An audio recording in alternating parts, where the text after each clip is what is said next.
আমরা কিন্তু অনেকেই আছি যারা পাঙাশ মাছ খেতে অনেক পছন্দ করি, আবার অনেকেই আছে যারা পাঙাশ মাছটা একদমই পছন্দ করে না। তো যারা পাঙাশ মাছ খেতে পছন্দ করে আজকের রেসিপিটা হচ্ছে তাদের জন্য। আর যারা পাঙাশ মাছ খেতে পছন্দ করো না তারা চাইলে কিন্তু আজকের এই রেসিপিটা স্কিপ করতে পারো। তো আজকে আমি তোমাদেরকে দেখাবো একদম খুবই অল্প মশলা দিয়ে মানে খুব সহজে কিভাবে হচ্ছে ঝটপট পাঙাশ মাছ বাসায় রান্না করা যায়। তো যারা একদমই রান্না পারো না তাদের জন্য হচ্ছে আজকের এই ভিডিওটা।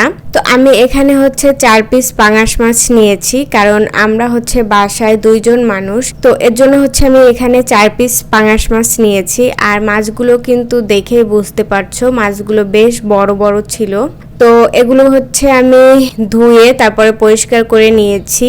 এখন হচ্ছে মাছগুলো ভাজার জন্য আমি হচ্ছে এর গায়ে মশলা মাখাবো। তো মশলা মাখানোর জন্য এখানে অল্প পরিমাণে হলুদের গুঁড়া দিয়ে দিচ্ছি, এরপরে দিয়ে দিচ্ছি অল্প পরিমাণে মরিচের গুঁড়া আর অল্প পরিমাণে লবণ। তো এই সব কিছু হচ্ছে এখন আমি মাছের গায়ে খুব ভালোভাবে মেখে নিব। মাছটা আমরা যেহেতু ভাজবো এর জন্য কিন্তু আমি মশলাগুলো অল্প অল্প দিয়েছি, মানে জাস্ট মাছটাকে মাখানোর জন্য যতটুকু মশলার দরকার। মশলা বলতে হলুদ মরিচ লবণ যতটুকু দরকার ততটুকুই দিয়ে দিয়েছি। এখন এই সব কিছু হচ্ছে আমি মাছের গায়ে খুব ভালোভাবে মেখে নিব। তো আমার কিন্তু মশলাগুলো হচ্ছে মাছের গায়ে মাখানো শেষ।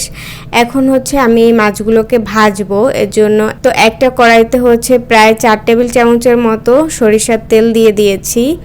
আর মাছটা যখন ভাজবো তখন যেন ভেঙে না যায় এই কারণে হচ্ছে আমি তেলের মধ্যে অল্প পরিমাণে লবণ দিয়ে দিয়েছি। এখন তেল আর লবণটাকে খুব ভালোভাবে মিক্স করে নিব আর তেলটা খুব ভালোভাবে গরম করে নিব। তো তোমরাও চাইলে যখন কোনো মাছ ভাজবে তার আগে কিন্তু তেলের মধ্যে সামান্য পরিমাণে লবণ দিয়ে দিতে পারো, এতে কিন্তু মাছটা যখন উল্টাতে যাবে তখন কিন্তু আর মাছটা ভেঙে যাবে না। তো আমার তেলটা গরম হয়ে গেছে, এখন আমি তেলের মধ্যে একে একে করে মাছটাকে দিয়ে দিচ্ছি।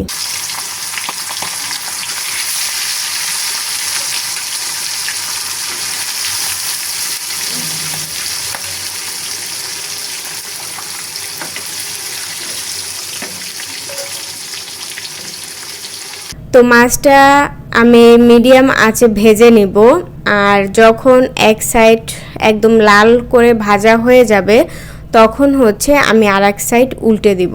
মানে মাছটা একটু সময় নিয়ে ভাজতে হবে, কারণ এক সাইড একটু ভালো ভাজা হলে তাহলে উল্টাতেও সুবিধা হয়। তো এই তো মাছের এক সাইড হচ্ছে ভাজা হয়ে গেছে, দেখতেই পাচ্ছ এক সাইড লাল হয়ে এসেছে। এখন হচ্ছে আমি আর এক সাইড উল্টে দিব।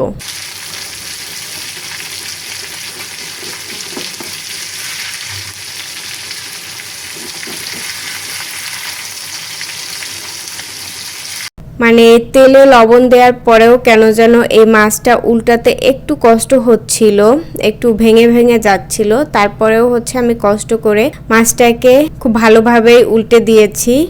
মানে হালকা একটু নিচ থেকে লেগে গিয়েছিল, কিন্তু মাছগুলো কিন্তু একটাও ভেঙে যায়নি।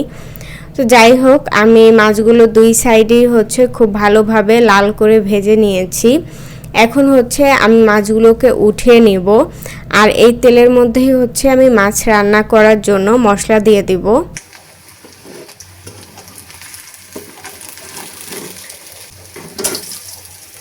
তো মাছ রান্না করার জন্য আমি দিয়ে দিচ্ছি 2 টেবিল চামচের মতো পেঁয়াজ বাটা। এরপরে আমি দিয়ে দিচ্ছি 1 টেবিল চামচের মতো হচ্ছে রসুন বাটা আর হাফ টেবিল চামচের মতো হচ্ছে জিরা বাটা। এগুলো দিয়ে আমি খুব ভালোভাবে হচ্ছে মশলাটাকে কষিয়ে নেব। এরপরে আমি সামান্য পরিমাণে পানি দিয়ে দিচ্ছি যেন মশলাটা পুড়ে না যায়। তো যাই হোক, এখন হচ্ছে আমি এর মধ্যে দিয়ে দিচ্ছি 1 টেবিল চামচ হলুদের গুঁড়া, 1 টেবিল চামচ মরিচের গুঁড়া আর হচ্ছে স্বাদ মতো লবণ। এখন এই সব কিছু আবার খুব ভালোভাবে কষিয়ে নিব।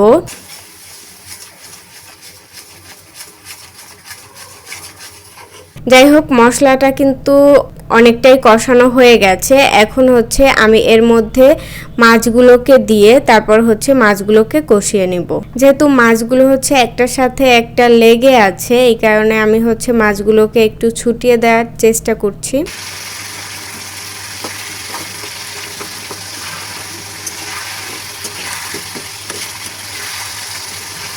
তো যাই হোক, আমার মাছগুলো কিন্তু মশলার সাথে খুব ভালোভাবে কষানো হয়ে গেছে।